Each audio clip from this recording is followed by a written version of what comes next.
Hello friends, welcome back to Sevish Kitchen. आज हम बनाएंगे साबूदाने की खिचड़ी। तो साबूदाने की खिचड़ी हम जब भी बनाने की सोचते हैं तो सबसे बड़ी परेशानी जो होती है वो ये होती है कि साबूदाना जो होता है वो चिपक जाता है और खिचड़ी चिपकी चिपकी बनती है। उसका जो दाना दाना होता है वो खिला हुआ नहीं होता।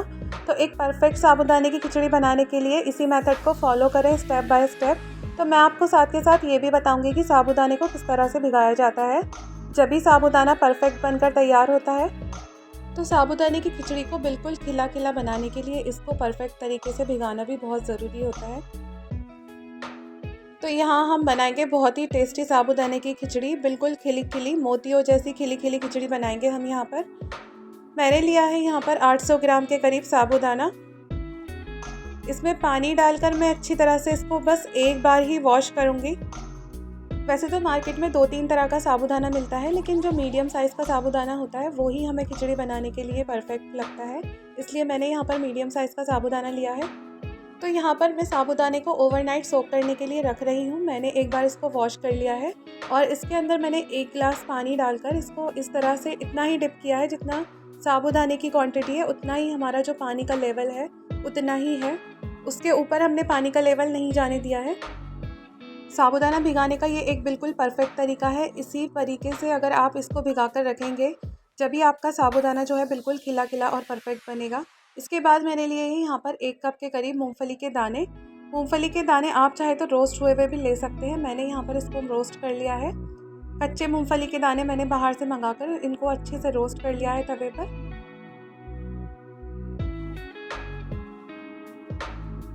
तो 4 से 5 मिनट में हमारे जो ये मूंगफली के दाने हैं वो अच्छे से रोस्ट हो जाएंगे। यहाँ पर देखिए इनका कलर भी चेंज हो गया है और इसके ऊपर का जो छिलका है वो अच्छी तरह से उतर रहा है, मतलब ये अच्छे से रोस्ट हो चुके हैं। मैंने गैस की फ्लेम को ऑफ कर दिया है और इसका थोड़ा थोड़ा छिलका उतार लेंगे। अगर नहीं भी उतरेगा तो भी कोई दिक्कत नहीं है। और मैंने इसको एक मिक्सी के जार में इसको इस तरह से दरदरा टाइप इसको मैंने पीस लिया है। तो यहाँ देखिए परफेक्ट साबूदाना सोख होकर तैयार हो चुका है और आप इसमें देख सकते हैं बिल्कुल भी पानी नहीं है, अच्छे से बिल्कुल परफेक्ट ये बिल्कुल तैयार हो चुका है। फूला फूला दाना है, बिल्कुल खिला खिला तैयार हुआ है सोख होकर। और आप इसको चेक कर कर देख भी सकते हैं ये अच्छे से गल भी चुका है। तो मैं इसको एक बड़े बर्तन में कर कर खिला खिला कर लूँगी। इस तरह से देखिए बिल्कुल मोती की तरह खिला खिला साबूदाना जो है सोख होकर तैयार हो गया है। यहाँ पर मैं इसमें ऐड कर लूँगी 2 चम्मच नमक, क्योंकि 800 ग्राम साबूदाना था तो उसके हिसाब से 2 चम्मच नमक जो है वो बिल्कुल परफेक्ट रहेगा। इसके बाद मैंने जो अपने मूंगफली के दाने दरदरे पीस कर रखे थे वो इसमें मैं ऐड कर दूँगी। ये 2 चीज़ें ही हमें इसके अंदर ऐड करनी है और अच्छे से इसको मिक्स कर लेना है। तो यहाँ देखिए इस तरह से मैं इसको अच्छी तरह से मिक्स कर लूँगी, जिससे कि नमक जो है वो अंदर अंदर तक मिक्स हो जाए। इसको हमें कम से कम 1 से 2 मिनट तक इसी तरह से मिक्स करते रहना है, जिससे कि नमक अच्छे से मिक्स हो जाए। उसके बाद मैं लूँगी एक कढ़ाई में मैं डालूँगी मस्टर्ड ऑयल। ऑयल को पीलापन ख़त्म होने तक हम पकाएंगे। तो यहाँ पर हमारा पीलापन जो है ऑयल का वो ख़त्म हो चुका है। इसके बाद मैंने डाला है 1 चम्मच ज़ीरा और 1 चम्मच मैंने इसमें राई डाली है। दोनों को अच्छी तरह से हम रेड कर लेंगे। और इसके बाद मैंने इसमें डाला है कड़ी पत्ता। कड़ी पत्ता डालने के बाद मैंने इसमें डाला है आलू जो मैंने नॉर्मल स्लाइसेस में कट कर लिया था। 3 बड़े साइज़ के आलू लिए थे मैंने। आलू डालकर साबूदाने की खिचड़ी जो है वो बहुत ज़्यादा टेस्टी लगती है। आलू हम जब तक फ्राई करेंगे जब तक इस पर एक लेयर ना आ जाए, अच्छे से गल जाएंगे, जब तक हम इसको फ्राई करते रहेंगे। कम से कम 4 से 5 मिनट लगते हैं आलू को अच्छे से फ्राई होने में। आप चाहें तो यहाँ पर उबले हुए आलू का भी यूज़ कर सकते हैं, लेकिन मैंने डायरेक्ट ही आलू को डाल दिया है इसके अंदर। लेकिन जब आप उबले हुए आलू का यूज़ करेंगे तो भी उसको हम इसी तरह से फ्राई कर कर ही बनाएंगे। तो यहाँ पर जब तक हमारे आलू जो है वो अच्छी तरह से फ्राई हो जाए हम गैस की फ्लेम को कम रखेंगे।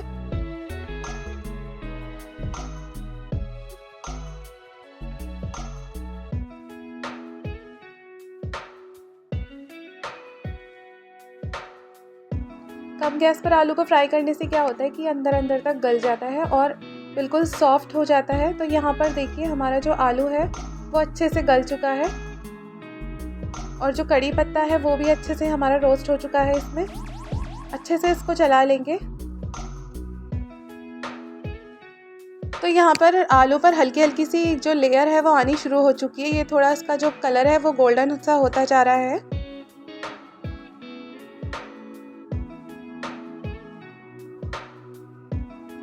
आप चाहें तो मूंगफली के दाने आलू को रोस्ट करने के बाद भी डाल सकते हैं, लेकिन ये बहुत इजी तरीका है। अगर आप साबूदाना सोख होने के बाद ही डायरेक्ट उसमें मूंगफली और नमक डाल दें तो वो ज़्यादा मुझे बेस्ट लगता है और बहुत ज़्यादा इजी तरीका होता है।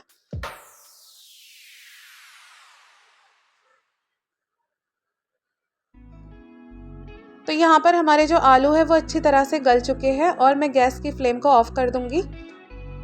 एक बार चेक कर लेंगे आलू को।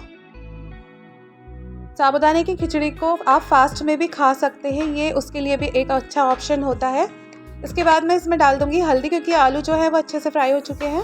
उसके बाद मैंने डाली है 1 चम्मच हल्दी। हल्दी को मैं अच्छी तरह से चला लूँगी इस तरह से, जिससे कि येलो जो हल्दी का कलर होता है वो सब में मिक्स हो जाए।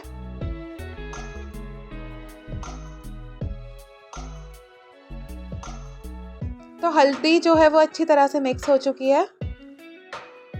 गैस की फ्लेम को हम कम ही रखेंगे अभी।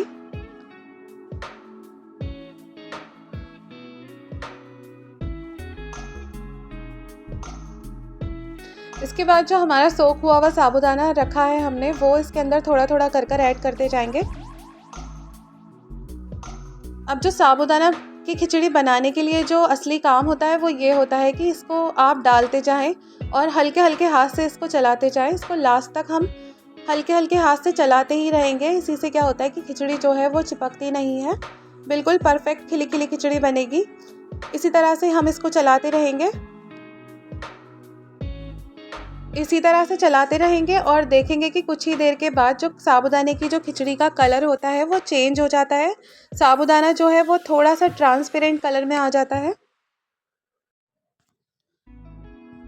तो देखिए यहाँ पर जो हमारा सारा साबूदाना था वो इसके अंदर जा चुका है। तो इसको मैं अच्छी तरह से मिक्स कर लूँगी। मैंने यहाँ पर थोड़ा थोड़ा सा साबूदाना कर कर डाला है, जिससे कि ये चिपके नहीं। इसी मेथड से आप भी बनाएंगे तो बहुत ही अच्छी आपकी हुई खिचड़ी बनेगी, बिल्कुल भी नहीं चिपकेगी, बिल्कुल खिला खिला बनेगा। और इसी तरह से इसको हल्के हाथ से चलाते रहेंगे। यहाँ देखिए जो पूरा कलर है येलो साबूदाने की खिचड़ी का वो अच्छे से आ चुका है।